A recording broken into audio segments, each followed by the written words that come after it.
My name is Emily Harper, and at 28, I never imagined I'd become the epicenter of a family feud. When my beloved grandmother, Margaret, passed away last month after a long illness, I learned through a cousin's accidental text that I was intentionally left out of her will reading. Despite the knot in my stomach, I showed up anyway. We've already divided everything, my Aunt Evelyn declared with a smirk. You weren't invited for a reason. Then the lawyer, Mr. Bennet, frowned. But her name is the only one in the will. The room fell silent. If you've ever felt unfairly excluded by family, share your story below. Family drama unfolds everywhere, and I'm about to reveal how mine took an unexpected turn. Growing up as the daughter of Grandma Margaret's youngest son, Thomas, wasn't always easy, but my father ensured I had a joyful childhood. He was the family rebel, choosing to be a high school teacher over joining the family investment firm. My mother, Laura, a nurse, raised me with values of service over wealth. Every Sunday, we visited Grandma Margaret's grand Victorian house in Boston's historic district, a cherished family relic. When I was 12, my world shattered. My father died suddenly from an aneurysm, and my mother struggled to cope. Grandma Margaret stepped in, declaring, "Emily will live with me part of the week." For the next 6 years, I split time between my mother's modest apartment and Grandma's home, where she became my second parent. "You're like me, Emily," Grandma would say in her garden. "You see people for who they are, not what they offer." Her words shaped me deeply. Grandma Margaret wasn't a typical wealthy widow. She wore simple clothes, volunteered at soup kitchens, and quietly supported causes. Her grand house was her one indulgence, filled with memories rather than ostentation. My onkle Richard and Aunt Evelyn never understood her.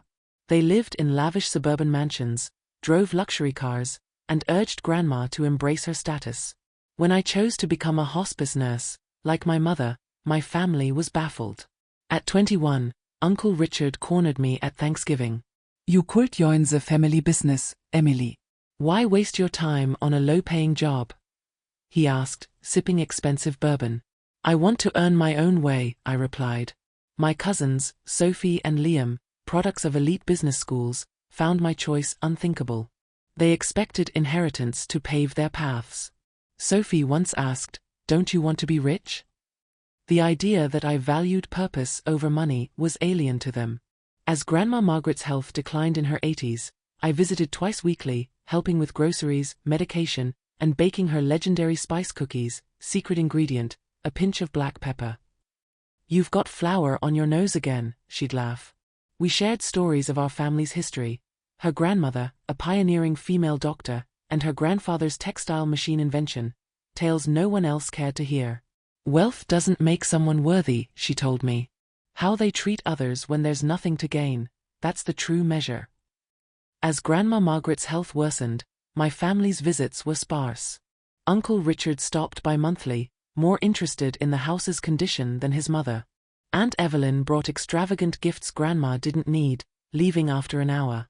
My cousins, Sophie and Liam, only appeared for holiday meals. The December before Grandma passed, she gave me a small wooden box containing her mother's simple pearl necklace. "The others would just see pearls," she said, "but you understand their value lies in who wore them." I didn't know then that this gift would later fuel resentment. A week before her death, Grandma, sitting by her window, gripped my hand. "Emily, I've watched everyone for years," she said, her eyes piercing. "I see everything, and soon I'll make things right." I thought she meant finding peace, not a decision that would reshape our lives. 3 years earlier, at 85, a family meeting called by Uncle Richard to discuss Grandma's care revealed ulterior motives. A real estate agent was present to discuss selling the family's New Hampshire lake house, a place Grandma cherished. "It's empty most of the year," Richard argued. I glanced at Grandma, her expression tight. "Has Grandma agreed?" I asked. "Mother understands it's practical," Richard dismissed. But I countered, "She told me last week she wants to spend summer there." Grandma confirmed, "I have no intention of selling." Richard later accused me of overstepping, warning, "Don't forget who built this family's wealth, not your father." From then on, Richard campaigned against me, suggesting to others I was manipulating Grandma for her estate. By Christmas, The family turned cold. Aunt Evelyn forgot me in the family photo, Sophie hinted at fortune hunters, and even Aunt Clara, usually kind, grew distant. I overheard Richard telling Liam, "We need to protect Margaret from Emily's influence." I tried emailing my aunts and uncles, clarifying I wanted only Grandma's comfort, but responses were curt or absent. The next Easter, I was uninvited to a family gathering, learning of it via Sophie's social media.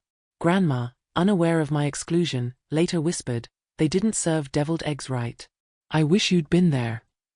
As Grandma's health faded, Evelyn restricted my visits to 2-hour Sunday slots, claiming it protected Grandma. Cousins or aunts often dropped by during my time, preventing private talks. I got creative, bringing lunch on my days off or coordinating with Anna, Grandma's caring health aide. The Christmas before Grandma's death, I was excluded entirely, told it was a small gathering. Anna later revealed it included everyone but me. On Christmas Eve, I left a package with Anna, spice cookies, a blue cashmere shawl, and a lake house photo album. When Grandma passed in April, Anna, not family, called me. At the house, Richard and Evelyn were already planning the funeral with artificial warmth. The funeral sidelined me, with Richard's eulogy focusing on his father's business, not Grandma's life. 2 weeks after Grandma Margaret's funeral, a text from Sophie, meant for others, revealed the will readings time and a note not to tell me. A follow-up, "Sorry, wrong thread," confirmed their intent to exclude me. Torn between respect and resolve, I decided Grandma would want me there. I took a rare day off, wore a navy dress she loved, and drove to Mr. Bennet's Boston law office, hands trembling. In the waiting area, I faced Uncle Richard, Aunt Evelyn, Sophie, Liam, Aunt Clara, Henry, and even distant cousin Oliver. Evelyn's disapproval was palpable. "What are you doing here?" she demanded. "I'm here for Grandma's will reading," I replied. Richard blocked me. "This is for family." "I am family," I said firmly. Mr. Bennet, the lawyer, intervened, confirming my place. In the mahogany conference room, Evelyn claimed, "We've divided everything. Emily wasn't invited for a reason." Mr. Bennet frowned. "That's irregular.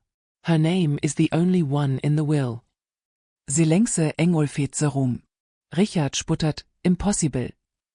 Mr. Bennet read, "I, Margaret Catherine Harper, bequeath all my property, my Beacon Hill home, Lake Winnipegosis property, financial accounts and heirlooms, to my granddaughter Emily Rose Harper." Sophie's glass shattered on the floor. Evelyn cried. Liam threatened to contest, but Mr. Bennet revealed Grandma's cognitive evaluations, proving her competence. He handed me a sealed letter from Grandma. Alone, I read, "My dearest Emily, I've watched our family." Richard visited to rationalize assets, Evelyn brought gifts but no time, the grandchildren called only on holidays.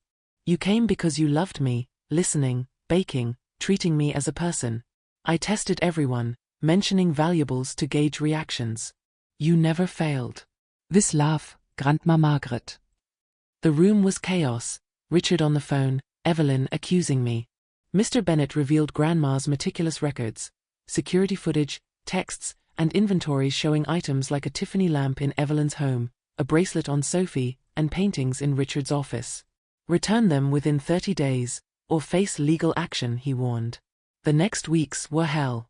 Richard vowed, "This isn't over." Calls from Evelyn, Sophie, and distant relatives accused or negotiated. Sophie's social media post hinted at betrayal. I changed my number, locked my accounts, but stress caused insomnia and errors at work. My supervisor urged a week's leave. Visiting Grandma's house, now mine, I found missing items, an antique clock, crystal figurines, jewelry, even a recipe book. In a hidden safe, I found Grandma's journal, USB drives, and a note, "For Emily, use if necessary." Entries detailed Richard's pressure to sell the lake house and Evelyn's theft. One noted Sophie taking a bracelet, caught on camera. With Grandma Margaret's evidence, I contacted Mr. Bennet, who connected me with Rebecca Sullivan, a relentless estate attorney. "Your grandmother was extraordinarily methodical," Rebecca said, reviewing journals and videos. "She sent cease and desist letters for stolen items." Richard filed a lawsuit, claiming undue influence, while Evelyn called my hospice center, alleging neglect. My reputation suffered, and stress triggered panic attacks, requiring medication. A reporter's email about the Harper family dispute showed the story had gone public. At my lowest, I considered surrendering the inheritance, but Anna, Grandma's aide, delivered a box of memory cards and a recorder. Videos showed Grandma, sharp and clear, explaining her will. I tested their character, she said, detailing incidents.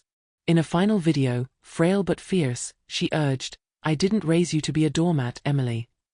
Renewed, I gave Rebecca the videos. "Your grandmother built a fortress," she said. We filed an inventory of stolen items, demanded their return, and moved to dismiss Richard's lawsuit with the videos. The hospice center sent cease and desist letters to stop Evelyn's calls. Nurses, including Carter and Anna, provided affidavits of my frequent visits. 64 times in Grandma's final year, versus Richard's 7. Financial records showed Richard's unpaid loans and Evelyn's misuse of Grandma's accounts. Rebecca callet a family meeting.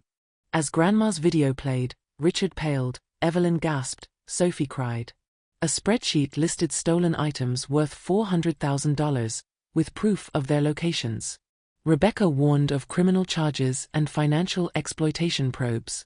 Richard's lawyer withdrew the lawsuit. Items returned via couriers. No apologies. Evelyn called admitting, "We didn't realize how much you meant to her." "You never asked," I said. I offered each family member a sentimental item. Sophie chose Grandma's recipe book, Liam a fishing tackle box, Evelyn a watercolor. Richard declined. The court closed the case, confirming me as sole heir. 6 months later, I sat in Grandma Margaret's garden, my garden, watching bees in her lavender. The house, now a sanctuary, held new touches: bookshelves, a meditation corner, wind chimes. On leave from the hospice center, I found a final letter from Grandma. "This inheritance was about recognizing your heart, like your father Thomas's. Use it to be yourself, fund your hospice program, keep the lake house, take that Italy trip. Leave room for family reconciliation, but set boundaries. I'm proud of you, Grandma Margaret." I established the Margaret Harper Memorial Scholarship for nursing students and a foundation for elderly without family. I visited Tuscany, connecting with Grandma's roots. Sophie reached out, naming her daughter Margaret and asking for family stories. Liam invited me to his wedding, introducing me as the foundation's head. Evelyn sent a Christmas card, praising the foundation. Richard remained distant, but I left the door open. Meeting Daniel, my father's cousin, I discovered a family branch untainted by greed. He shared memories of Thomas's integrity. A year after Grandma's passing, I hosted a memorial dinner for those who truly cared: Anna, Mr. Bennett, neighbors, Daniel's family, Sophie, and baby Margaret. We shared stories in the garden, Grandma's photo watching over us. Mr. Bennett said, "Eleanor's greatest achievement was raising a son who passed integrity to you. The inheritance cost me family but gave me freedom to live my values." "We did it, Grandma," I whispered, watching fireflies. Share your stories of standing against family pressure below. Subscribe for more tales of resilience. The truest inheritance is the love and lessons we carry forward.